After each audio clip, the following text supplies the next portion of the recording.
Hubo un tiempo en que el mayor temor de una comunidad no era la guerra ni el hambre, sino algo mucho más inquietante, que el mundo dejara de funcionar. Que el sol no volviera a salir. Que las lluvias desaparecieran para siempre.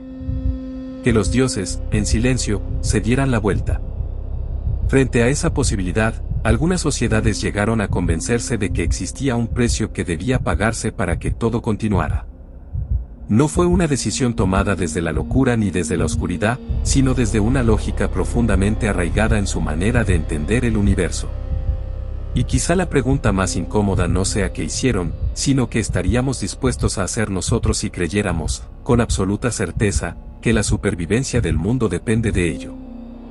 Si te gustan mis videos, puedes apoyarme dándole like y suscribiéndote.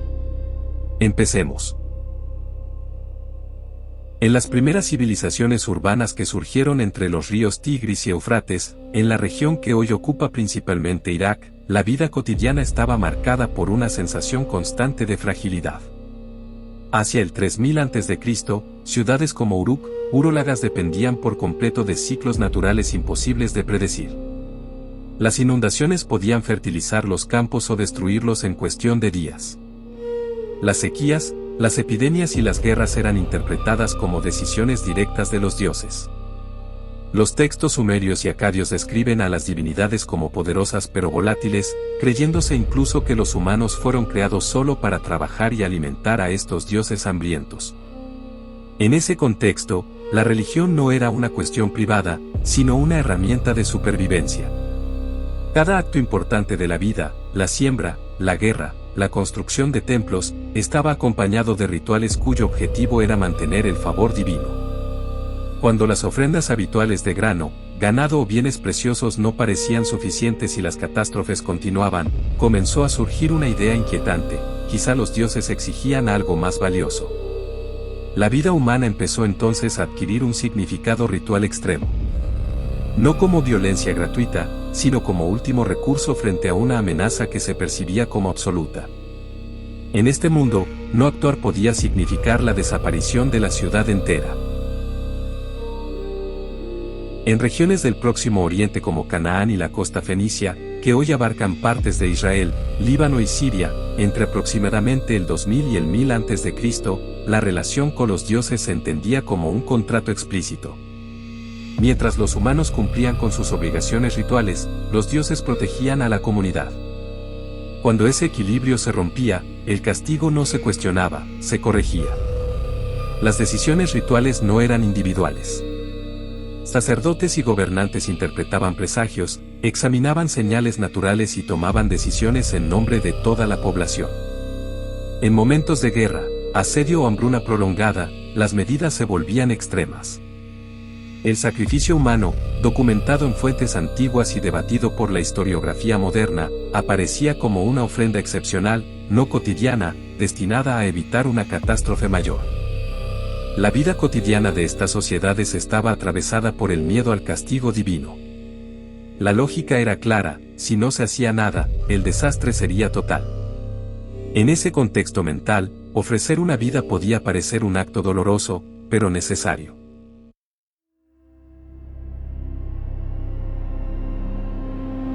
En el Valle de México, entre los siglos XIV y comienzos del XVI, la civilización mexica desarrolló una cosmovisión en la que el universo dependía directamente de la energía vital humana.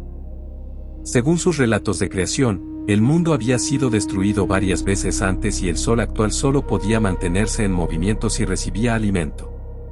Ese alimento era la sangre.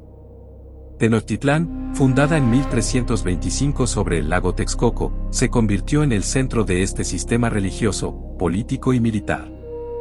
Desde la educación de los jóvenes hasta la organización del Estado, todo giraba en torno a la idea de que el sacrificio era una deuda permanente con los dioses. Las llamadas guerras floridas, documentadas por fuentes indígenas y cronistas del siglo XVI, tenían como objetivo principal la captura de prisioneros adultos destinados a los rituales. Los sacrificios se realizaban en fechas específicas del calendario ritual, en templos monumentales como el Templo Mayor. Eran ceremonias públicas, reguladas, dirigidas por sacerdotes especializados y presenciadas por miles de personas.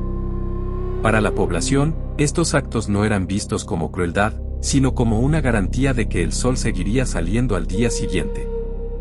El miedo no estaba en el ritual, sino en la posibilidad de que no se realizara. En los Andes centrales, entre los siglos XV y comienzos del XVI, el imperio inca desarrolló una relación distinta con el sacrificio humano. A diferencia de los mexicas, estas prácticas no eran frecuentes ni masivas, sino excepcionales. Se realizaban en momentos críticos, la muerte de un emperador, grandes desastres naturales o crisis políticas. Las montañas, conocidas como apus, eran consideradas entidades vivas. En ceremonias realizadas en cumbres andinas a más de 5.000 metros de altura, como la famosa ceremonia de la Capacocha, se buscaba asegurar la estabilidad del imperio y el favor de las fuerzas naturales. La arqueología moderna ha confirmado estos rituales mediante hallazgos en alta montaña, conservados durante siglos por el frío extremo. Para los incas, el sacrificio no era un acto de terror, sino una forma de comunicación directa con las fuerzas que sostenían el orden del mundo.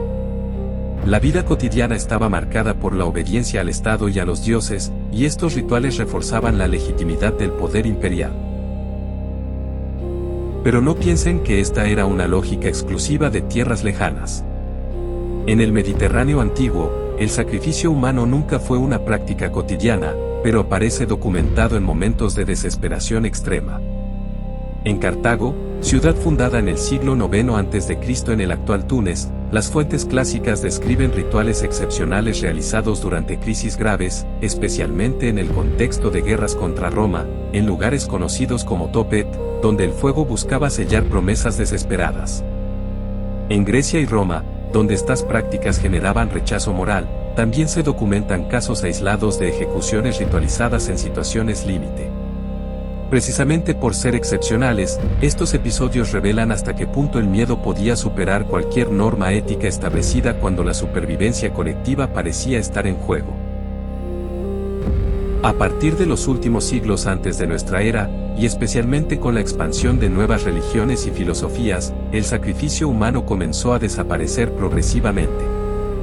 Fue sustituido por rituales simbólicos y nuevas formas de entender la relación entre los seres humanos y lo divino. El mundo ya no dependía de la sangre, sino de normas morales, leyes y creencias diferentes. La historia de los sacrificios humanos no es una historia de barbarie sin sentido. Es una historia sobre el miedo, la incertidumbre y la necesidad humana de creer que el caos puede ser controlado.